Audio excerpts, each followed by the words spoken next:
entonces vamos a empezar esta segunda parte de la clase del día 15 de junio del año 2020, en donde vamos a seguir viendo la prueba testimonial. Específicamente vamos a ver las habilidades, las inhabilidades de los testigos, las clasificaciones, todo eso. Así que para eso vamos a empezar a compartir la pantalla y avanzar en el apunte. Ya, entonces vamos a examinar la habilidad e inhabilidad de los testigos. Yo ya le había señalado algo al respecto.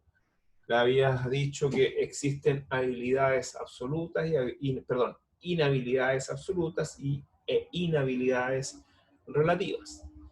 Bueno, pero empecemos por el principio, y el principio nos debe decir que la regla general es que todas las personas puedan ser testigos hábiles. Esa es la regla general, por lo tanto, vamos a examinar las excepciones, que serían las inhabilidades para declarar.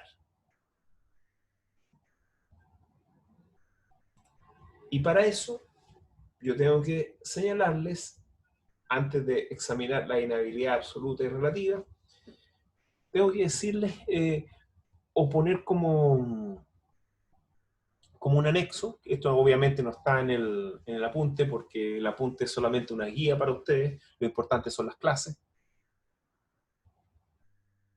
Yo le podría decir que, fíjense que en materia civil, en materia procesal civil, piensen que el código es de principios del siglo XX y obviamente contiene toda la evolución jurídica del siglo XIX. Si el código no expresa la evolución jurídica del siglo XX, expresa al siglo pasado, antepasado al XIX. Bueno, eso significa que había mucha desconfianza en la prueba testimonial por las razones que ya hemos dicho. Incluso más, yo les podría decir que existe un libro, que yo les voy a hacer llegar parte del libro, donde existen 21 razones de por qué la prueba testimonial debiera ser rechazada. Fíjense, el autor del libro, que es creo que es la tesis de magíster de él, señaló 21 razones, 11 razones, señaló 11 razones por las cuales la prueba testimonial puede y debiera ser rechazada. Imagínense, 11 razones. Importante, interesante. Ya, dicho esto, bueno, la prueba testimonial entonces en el Código de Procedimiento Civil es tratada con mucha desconfianza. Y es con tanta desconfianza que es tratada que se crearon estas inhabilidades, en donde, bueno, por desgracia, nuestro código contiene inhabilidades que más bien apuntan a la persona del testigo, es decir, al testigo propiamente tal, y no apuntan, como modernamente apuntan las legislaciones modernas, a valorar la declaración. Aquí no. Aquí se inhabilitan las declaraciones, se les resta validez por condiciones especiales que tengan los testigos. ¿Ya? Vamos entonces primero a las inhabilidades absolutas. Bueno, las inhabilidades absolutas, bueno, primero están establecidas en el artículo 357, como pueden ver en el apunte, y se dividen, yo por lo menos las he agrupado en 3 grandes grupos.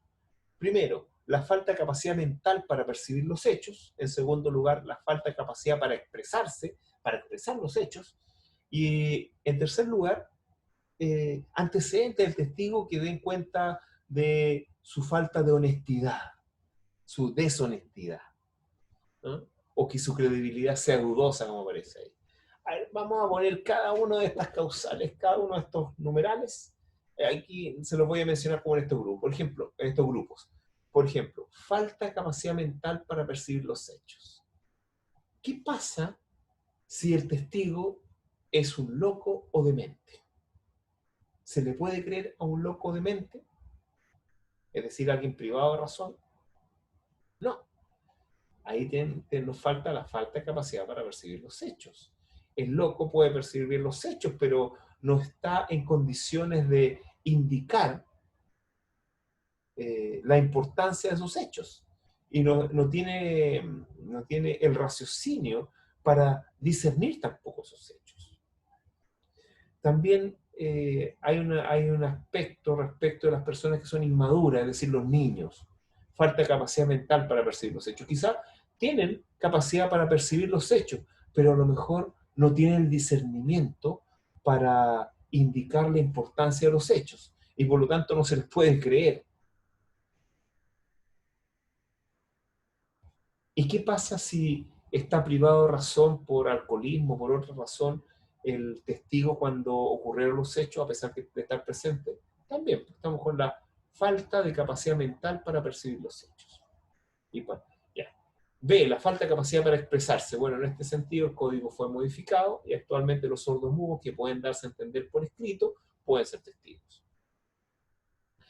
Y antecedentes que comprometan la credibilidad del testigo. Bueno, en este caso, aquellos que han sido condenados por delitos. Obviamente, los delitos, según la jurisprudencia actual, se entienden delitos que tengan que ver con falsedades. O sea, un testigo que ha sido condenado, no sé, por violencia intrafamiliar o ha sido condenado por manejo en estado de ebriedad, bueno, quizás en ese caso sí, pero sea condenado por otro delito que no tenga que ver con la falsedad, obviamente no lo hacen dudar de su credibilidad, pero sí un testigo que ha sido condenado por estafa, donde el elemento nuclear del tipo penal de la estafa es el engaño, es la deshonestidad, o el que haya sido condenado por mentir en juicio, es decir, por perjuro o por falso testimonio. Obviamente ellos no van a ser dignos de fe. ¿Bien? Bueno, aquí estoy analizando los defectos de la capacidad mental, falta de madurez o capacidad para expresarse, ya lo señalé. Número uno, los menores de 14 años no pueden, pero sí pueden ser tomados su declaración como base para una resolución judicial en los casos que tengan el suficiente discernimiento. Menores de 14 años, entonces, no. O sea, estamos hablando de niños, menores de edad. Los que se hayan en interdicción por causa de demencia, obviamente, si son dementes, ya lo señalé. Y los que se contraen privado de razón y los que carezcan de sentido. ¿Mm? Y los sordos mudos que no pueden darse a entender claramente. Antecedentes que hagan dudosa la credibilidad, ya lo señalé, artículos 6, 7, 8 y 9 del Código, artículos del Código de Procedimiento Civil, artículo 357. Los que en el juicio del tribunal hayan sido declarados cohechados, bueno, también, por los que hayan sido cohechados en un juicio, es decir, le han pagado para declarar y han sido condenados por eso. Aquí hay un aspecto interesante en que no son dignos de credibilidad, los vagos sin ocupación u oficio conocido.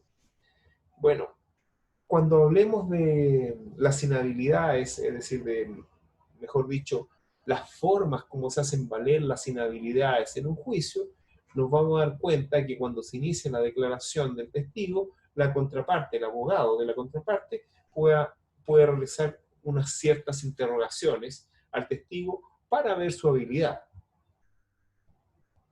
Y obviamente los vagos sin ocupación u oficio conocido, si uno le pregunta, señor testigo, ¿usted está cesante? ¿Hace cuánto que está cesante? Etcétera. Todas esas preguntas pueden llegar a ser vagos sin ocupación u oficio conocido. Bueno, a pesar que un cesante no es un vago, no podría estar en esta situación si es que obviamente su cesantía es un estado temporal y no un estado normal. 8. Los que en concepto del tribunal sean indignos de fe por haber sido condenados por delitos. Ahí me refería con los delitos de, de,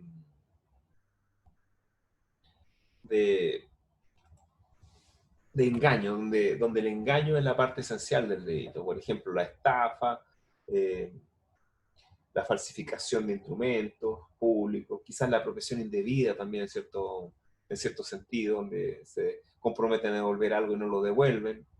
Y por último, los que hagan profesión de testificar en juicio. Y aquí, bueno, hay anécdotas que contar porque estos son los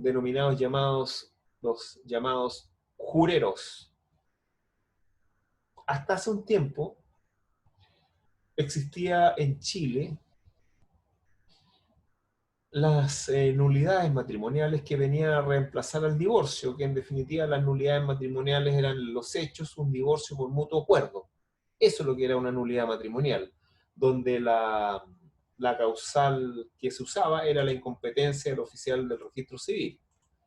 Y la incompetencia del oficial del registro civil se comprobaba con 4 testigos. Y eso debía ser rendido durante un término probatorio. Con 4 testigos uno podía, ¿por qué eran 4? Porque tenía que ser el doble de los que existían en la manifestación cuando uno se casaba. Los que se han casado saben que tienen que, bueno, antes tenían que llevar 2 testigos para acreditar que, ahora esos 2 testigos se llevan para acreditar que no tienen habilidades, pero antes los testigos se llevan para acreditar que no tenían inhabilidades para casarse y también para acreditar de que vivían en tal lugar donde, por lo menos uno, en la comuna donde tuviera competencia el oficial del registro civil que los va a casar. Entonces, la forma que se creó para terminar con el matrimonio era esta nulidad por falta de competencia del oficial del registro civil y se probaba con 4 testigos. Bueno, ocurría muchas veces que no llegaban los testigos o no llegaban todos los testigos.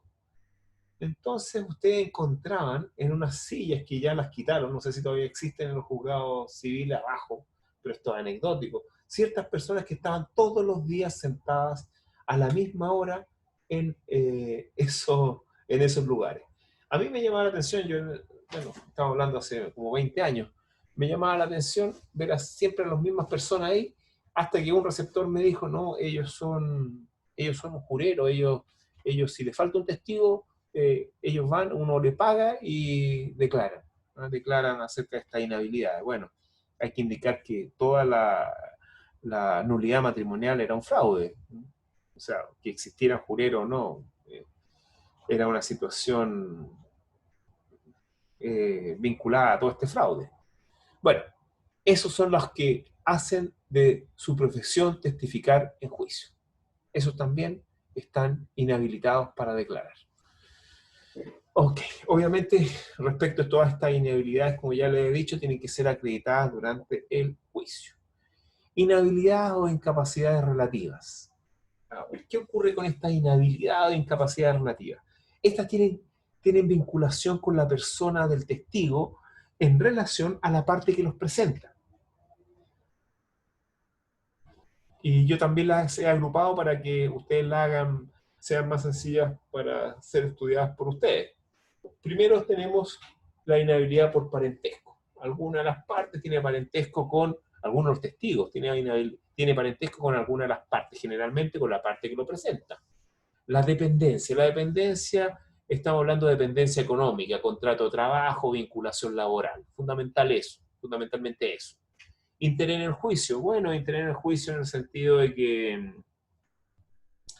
sea remunerado con un porcentaje del juicio el testigo. Y enemistad o amistad. Obviamente, esos también son antecedentes que hacen que algunas personas tiendan derechamente, a mentir en un juicio.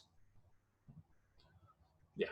Entonces, ahí está el análisis de todas las inhabilidades del artículo 358, que ustedes lo pueden ver. Obviamente, en la parte del parentesco, obviamente tiene que estar el cónyuge, los parientes legítimos del 4º grado de consanguinidad y 2º afinidad, es decir, los cuñados, y el 4º grado de consanguinidad, los primos.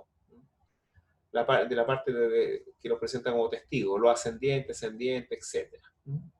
Los pupilos, los criados domésticos dependientes, y las asesoras del hogar, el jardinero, ¿ah? El chofer,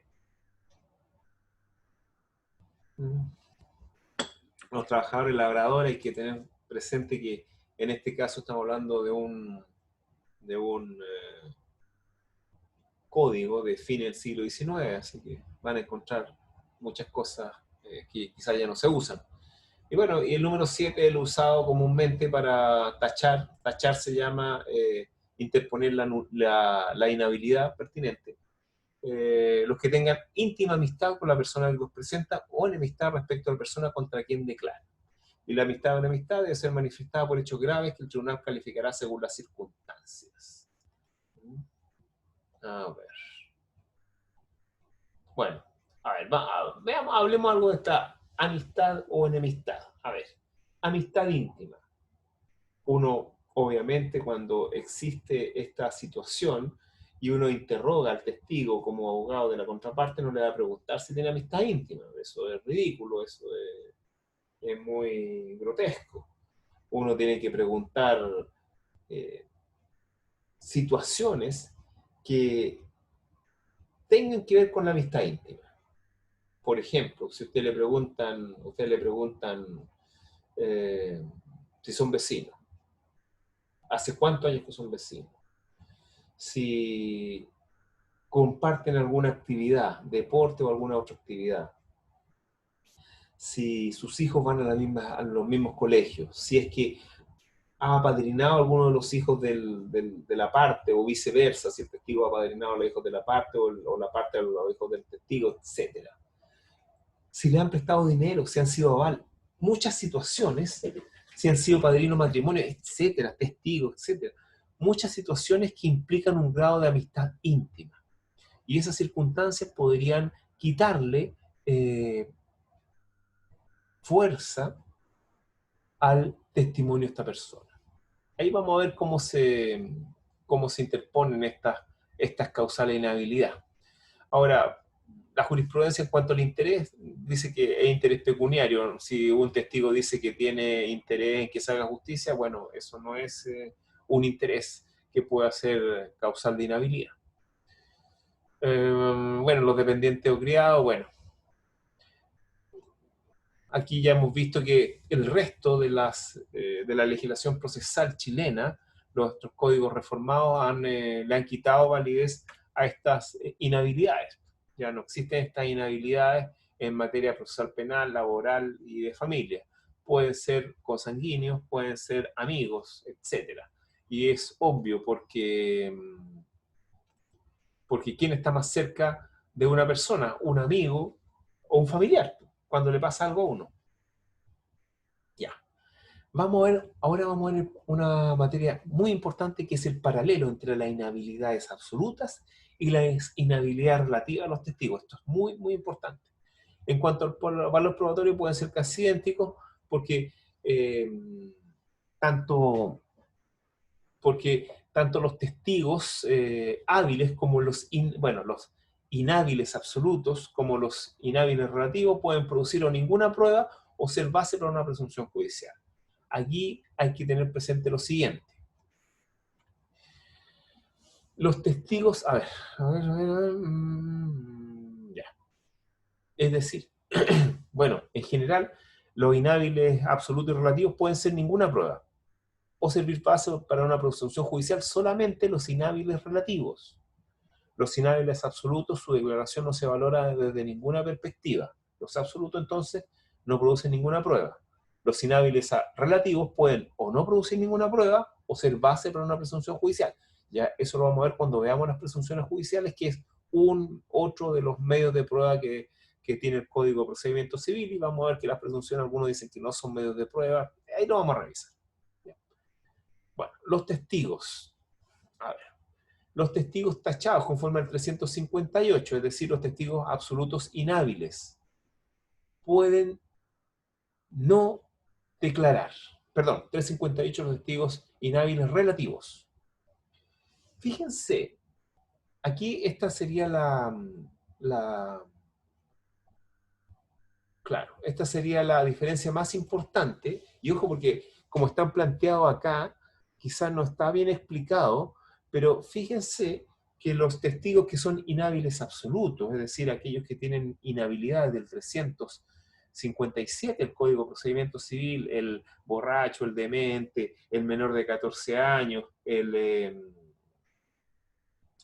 que está privado de razón, el que ha sido cohechado, etc. Todos ellos, fíjense, si la inhabilidad aparece de manifiesto, pueden no declarar, más que no pueden no declarar. El juez puede hacer que no declaren, y frente a la petición de la parte, no van a declarar, porque el juez lo puede repeler de oficio, incluso de oficio, es decir, con mayor razón si se solicita al juez que no declare. Ahora, En cambio, los inhábiles relativos, cuando uno le pregunta, como pregunta de tacha, bueno, ¿cuál es su relación con el demandante? Y dice, bueno, soy la cónyuge. Ah, es la cónyuge. Bueno, confesó que es la cónyuge y tiene que decirlo, porque recuerden que los testigos están obligados a decir verdad, si no, cometen delito. Entonces, si dice que la testigo, que es la cónyuge, la parte que los presentó tiene dos opciones. La primera es retirar el testigo. Y la segunda es insistir en que declare. Porque los testigos inhábiles relativamente no pueden ser eliminados, no puede ser eliminada su declaración. Ni siquiera, bueno, y menos de oficio por el juez. ¿Por qué razón? Porque la declaración de un testigo inhábil relativo puede llegar a ser base para crear una presunción judicial. Eso significa que su declaración puede llegar de manera indirecta a probar el hecho. Por lo tanto, me puede interesar esa declaración, sobre todo considerando que no tengo más testigos. Entonces, eso que les quede claro, que un inhábil relativo, a pesar de aparecer de manifiesto su inhabilidad, uno como la parte que lo presenta, puede elegir que declaren o que no declaren. Todo dependerá de la estrategia que uno quiera tomar. Muchas veces los inhábiles relativos son los únicos que han presenciado los hechos, porque son los que están al lado generalmente de la parte, de la parte obviamente, el cónyuge, los hijos, los ascendientes. Generalmente uno hace, la mayoría de sus actuaciones la hace con esa gente, los amigos, por ejemplo, etc. Ya, otra diferencia, las inhabilidades absolutas son irrenunciables, en cambio las relativas son renunciables y dicha renuncia se denomina purga de tacha. A ver, entonces las absolutas son irrenunciables, en ese sentido si se producen, bueno, tendrá que ser declarada por el juez. En cambio las relativas son renunciables. ¿Cómo se puede renunciar? Se puede renunciar de manera expresa o de manera tácita. De manera tácita, en los casos en que, por ejemplo, la contraparte también presenta ese testigo como testigo. Se entiende que está renunciando a la inhabilidad, a hacer efectiva la inhabilidad mediante la tacha. Y la expresa, bueno, es no hacer la tacha no tacharlo a pesar de estar la información ahí disponible. Ya. Espero que le haya quedado claro esta parte, porque es una materia en el ejercicio profesional bastante importante. Entonces, en este momento, como es una materia bastante importante, les voy a pedir que me hagan alguna consulta si es que le ha quedado algo no claro o poco claro o alguna confusión, porque esta materia es muy importante. Y seguramente en 5, 10 o 7 o los años que sean que quedan para que ustedes se titulen, ustedes se van a acordar de esto. ¿Tienen alguna consulta? La pueden hacer incluso a través del chat. ¿No? Espero que Profe, hayan leído. ¿Sí? respecto a la purga de tachas, ¿eso lo hace el tribunal? No, El tribunal. recuerde que acá estamos siempre frente a un sistema dispositivo, por lo tanto las partes son las que tienen que hacer esto. La única actuación que puede hacer de oficio el tribunal es declarar la inhabilidad absoluta del testigo cuando ella aparece manifiesto. Por ejemplo, cuando un testigo llega ebrio. Manifiestamente, o llegó ebrio, manifiestamente el juez, como aparece manifiesto, el juez puede hacer que no Claro. declare. Ya, O por ejemplo ya, también si aparece manifiesto, si él dice soy un delincuente, etcétera, cuando se le pregunta si tengo antecedentes penales. Es una pregunta de tache que molesta mucho a los testigos. A veces se hacen solamente para que los testigos se pongan nerviosos y declaren mal. ya. Gracias. ¿Ya? Pueden hacer también una consulta por el chat, si es que tengo una consulta. A ver, a ver.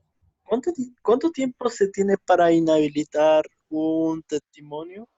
Por ejemplo, si es que descubro que después de haber declarado el testigo había sido pagado, por ejemplo. Fíjese que las tachas deberán ser planteadas en la misma audiencia y para eso yo tengo la posibilidad de hacerles preguntas o indagar al testigo al momento que declara.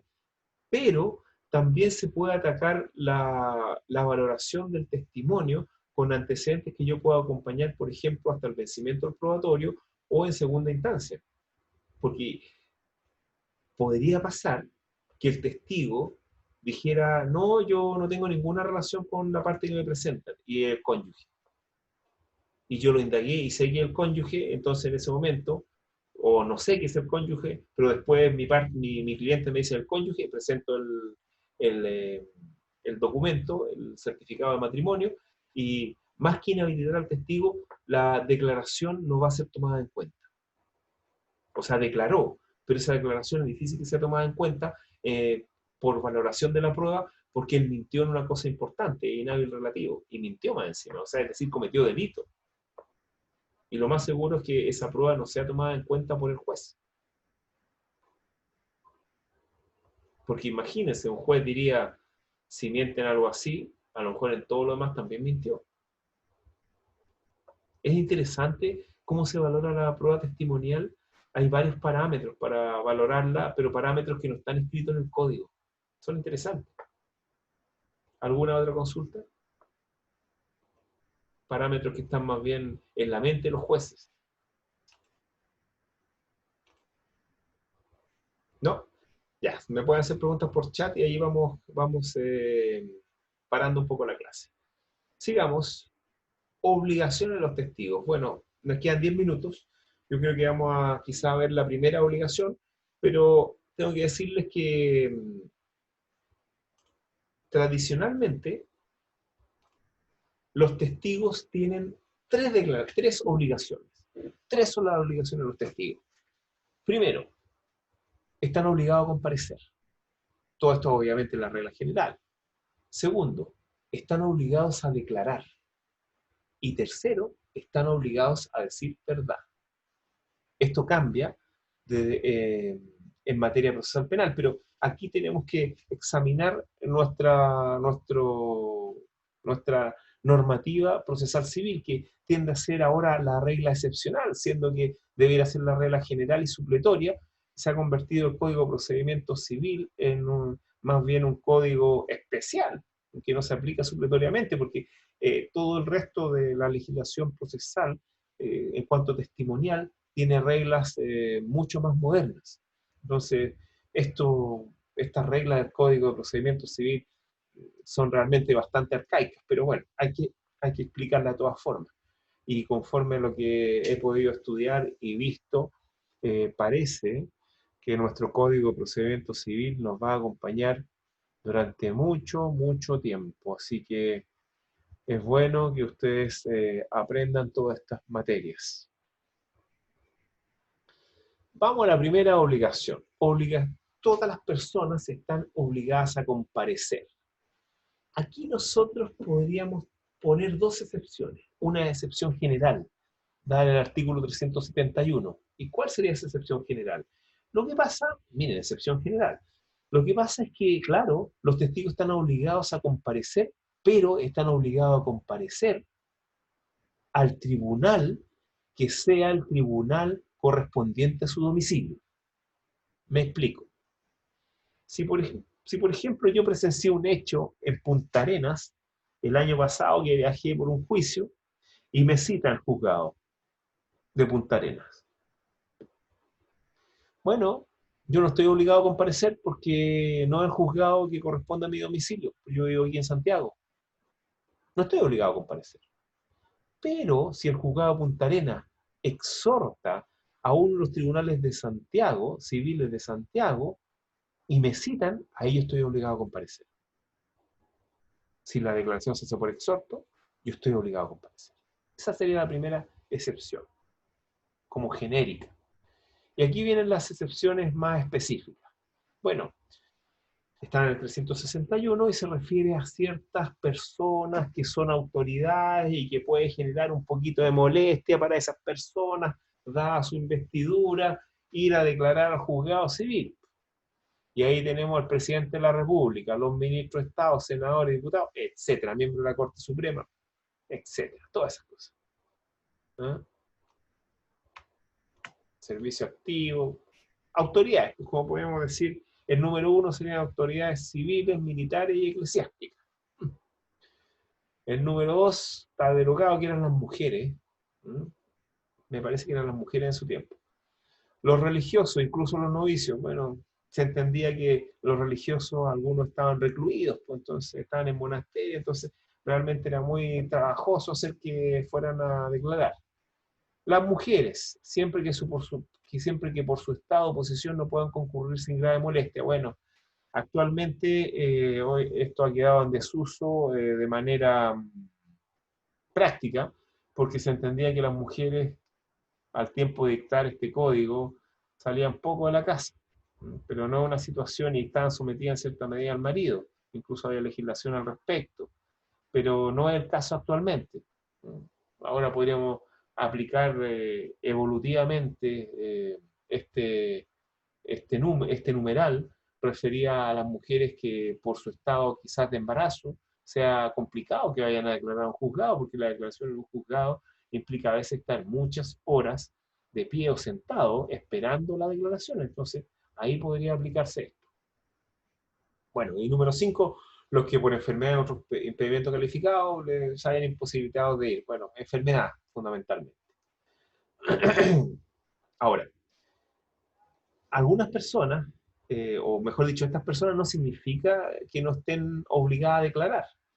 Pueden declarar, pero pueden declarar en su domicilio o en su lugar de trabajo. Solamente están excepcionadas de comparecer. Aquí viene la obligación de declarar. 2, obligación de declarar. Bueno, la regla general sigue siendo que todos estamos obligados a declarar, porque es una carga pública, es como pagar impuestos. Todos estamos obligados, por regla general, a ir a un juzgado y a declarar, una vez que vamos. Ahora, existen 3 grupos de excepciones fundamentales, que uno sería el secreto profesional, el parentesco y el principio de no incriminación.